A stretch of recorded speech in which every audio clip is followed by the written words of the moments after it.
Icon and iconoclast, Johnny Cash left behind a rich musical legacy, including his numerous collaborations with other artists. These are the best of those musical team-ups.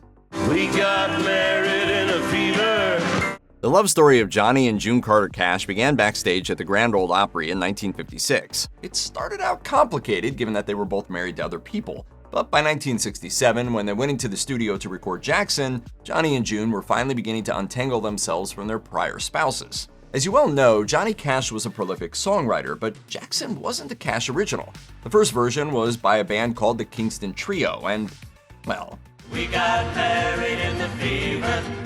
yeah, just doesn't have the touch that Johnny and June provided. If you're not familiar with the song, it's a basic call and response duet that tells the story of a married couple. It's been a while since a fire went out in their relationship and the man has had enough. So he's headed out to Jackson to blow off a little steam, so to speak. I'm gonna mess around.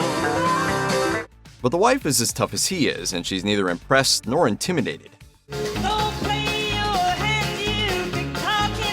Not only did the song become symbolic of the couple's epic real-life love story, it gained mythic status when, after a 1968 performance of Jackson in Canada, Cash popped the question on stage. It was a very formal proposal. Would I marry him? And he just stopped the whole show. June told him she didn't want to answer him in front of so many people, but Johnny insisted. He said, no, I'm not moving. You have to give me an answer right now. You have to tell me right now. She said yes, and the rest is music history. One more fun fact about the song: Billy Ed Wheeler, the songwriter, wasn't talking about Jackson, Mississippi. The city name just fit the rhythm of the song. Johnny Cash was an early Bob Dylan fan, even recording a 1965 cover of Dylan's It Ain't Me, Babe. To say their admiration was mutual is an understatement. In the documentary No Direction Home, Dylan explained, "Johnny Cash was more like a religious figure to me. Meeting him was the high thrill of a lifetime." Just the fact that he had sung one of my songs was it was unthinkable. The two forged a friendship that resulted in a duet on Dylan's 1969 Nashville Skyline album, a country-tinged take on Dylan's Girl from the North Country. Cash's booming baritone contrasts and yet blends beautifully with Dylan's reedier sound. A true love of mine. Shortly after the release of Nashville Skyline, Dylan appeared in the inaugural episode of The Johnny Cash Show. At the time, a Rolling Stone writer remarked, "It goes without saying that Cash fans are as baffled by Dylan's emergence here as Dylan freaks were startled at the news of this new axis." Who knew the Clash's Joe Strummer was such a big Johnny Cash fan? In fact, while Cash was working with producer Rick Rubin on American 4, Strummer hung around the studio to watch and listen to history unfold. Speaking with Billboard, Rubin remembered, "When we were recording The Man Comes Around, Joe was coming every day because he loved Johnny Cash and he just happened to be in LA on vacation, and he actually extended his trip a week longer just to come every day and be around Johnny." Ultimately, Strummer and Cash collaborated on a haunting cover of Bob Marley's Redemption song, trading verses as Rage Against the Machine axeman Tom Morello accompanied them on acoustic guitar. Won't you help to sing? When Rubin suggested that Cash change a lyric that was grammatically incorrect, Cash refused, insisting that altering one word of a Marley song would be sacrilege. These songs of freedom. Redemption songs. In December 2002, not long after cutting that record, Strummer passed away at age 50. I went out walking. U2's 1993 Zooropa album included a surprise cameo from the Man in Black. The final track, the genre-bending masterpiece The Wanderer, shocked fans in a pre-The Internet Spoils Everything with Leaks era when they heard Johnny Cash singing. Backed by electronic drums and synthesizer, Cash's voice takes on an apocalyptic voice of doom quality as he sings. I went wandering. Bono wrote the track and incidentally does not sing on the song at all. The Edge provides some backing vocals, but anyway, The Wanderer had been inspired by the biblical book of Ecclesiastes, but when it came to laying down the vocals, he wasn't sure how to approach it.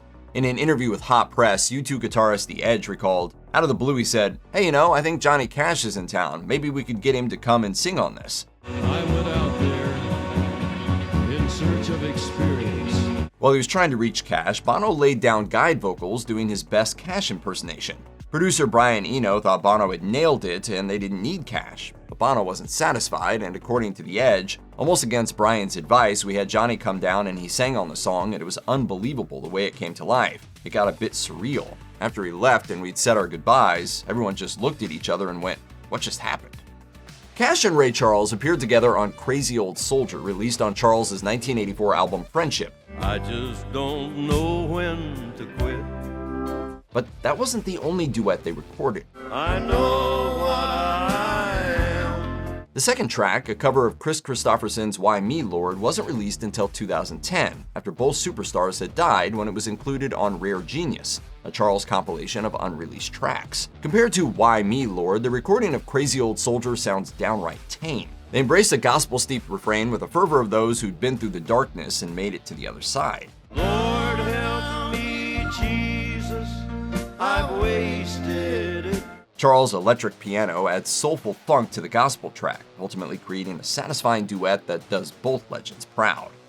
Tom Petty and the Heartbreakers backed up Cash for American 2 Unchained, Cash's second album produced by Rick Rubin. While the record itself is full of gems, the box set Unearthed, a 5-disc collection of outtakes, covers, and other tracks from his American recording sessions, includes a far more satisfying collaboration between Cash and Petty.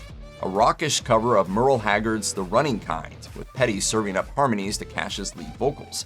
I was born the running kind. In a 2000 interview with Oxford American, Petty recalled, "I love doing that record with him. I think that's the best we've ever played."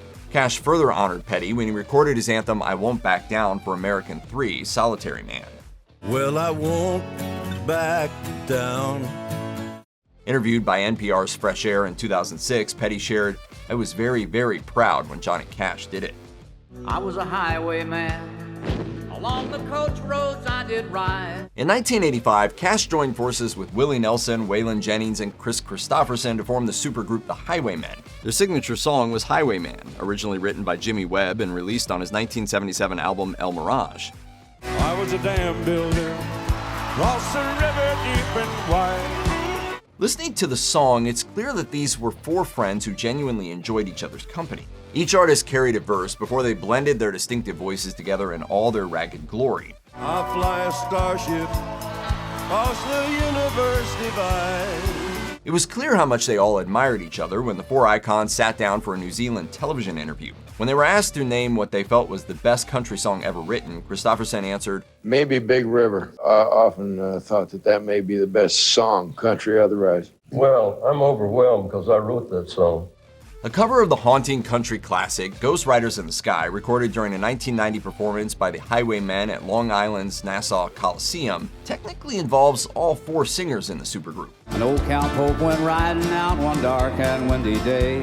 But the song is essentially a collaboration between Cash and Willie Nelson. Nelson's reedy vocals contrast dramatically with Johnny's booming baritone as they trade verses. A bolt of fear went through him as they thundered through the skies. The duet was reflective of Cash and Nelson's long friendship, which Nelson ascribed to Fresh Air, saying, "So John and I have always been friends, and whenever, he'd call me up several times when he was having a bad day just to hear a joke. So I'd tell him my latest dirty joke, and I tried to make it as dirty as possible so he would laugh louder."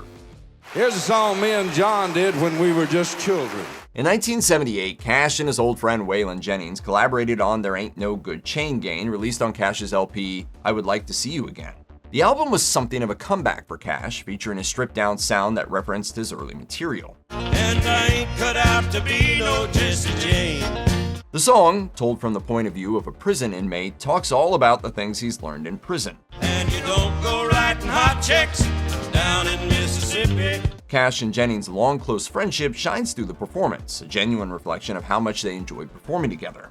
And there ain't no good chain gang. By the time the two country icons laid down this track, their wild days were gone, but not forgotten. In an archival interview, Jennings confessed, "Me and Johnny Cash made the rock and rollers look like sharecroppers and choir boys." Following its premiere in 1969, the Johnny Cash Show ran for just 58 episodes. But in hindsight, it could be seen as one of the most culturally influential variety shows in television history. In the series premiere, Joni Mitchell joined Cash for a duet on Lefty Frizzell's Long Black Veil. A dark tale of a mysterious woman visiting her lover's grave, the narrator in Long Black Veil reveals he was executed after being found guilty of a murder he didn't commit because he wouldn't admit where he'd actually been at the time of the murder. I'd been in the arms of my best friend's wife. Performing with Cash, Mitchell's soaring harmonies take the song to a whole new level. In a long black veil. According to the show's musical director Bill Walker, Mitchell instantly vibed with Cash. He told Ultimate Classic Rock, "Joni was real professional and she was sweet and she was really nice to work with. Cash must have liked working with her since she made 2 more appearances on the show." Come on, get rhythm. Cash's TV show showcased guests from a variety of genres, including Stevie Wonder, who joined Cash on his country stomp classic Get Rhythm. It's a fascinating rendition. Play that piano. Cash kicks things off with a traditional take on the first verse, before throwing it to Wonder, who responds with a blistering piano solo, punctuated by a horn section. The song basically functions as a showcase for Wonder's extraordinary musicianship as he switches to organ, then harmonica, and finally unleashes a drum solo. In his later years, Cash remained a fan and wanted to record one of Wonder's songs while working with Rick Rubin. Sadly, Cash died before it happened. In an interview with Rolling Stone, Rubin shared, "One song I really was excited about Johnny singing that we never got to record was Stevie Wonder's Place in the Sun. I imagined it as a sad, slow yearning piece, more wanting than Stevie's hopeful rendition." Hank Williams' country classic, "I'm So Lonesome I Could Cry," has been recorded by a lot of artists. I'm so lonesome I could cry. It's tough to top Elvis, but Johnny Cash did it. I could cry. Cash recorded the song for his album American 4, The Man Comes Around, as a duet with Nick Cave. It's a spare, haunting take on the song. In an appearance on The Late Show with Stephen Colbert, Cave recalled that session. Cash, who was nearing the end of his life, had numerous health issues, including glaucoma that had diminished his eyesight. Cave remembered, "When I saw him, he was sort of a terrifying apparition of a man, so different than the man I thought him to be. He was essentially blind, walking down these stairs towards me with his hands out, going, 'Are you there, Nick? Are you there?'" I'm looking at him thinking, how is this man going to perform? Cash told Cave that a recent bout of laryngitis had left him without his voice, but said he'd been praying for it to be restored in time for their session. Then he goes, "I woke up this morning and I'm singing like a bird." Just before recording, Cave witnessed something he would never forget, recalling, "And then he sat down, this depleted man, and just transformed from this sort of suffering individual into something really extraordinary."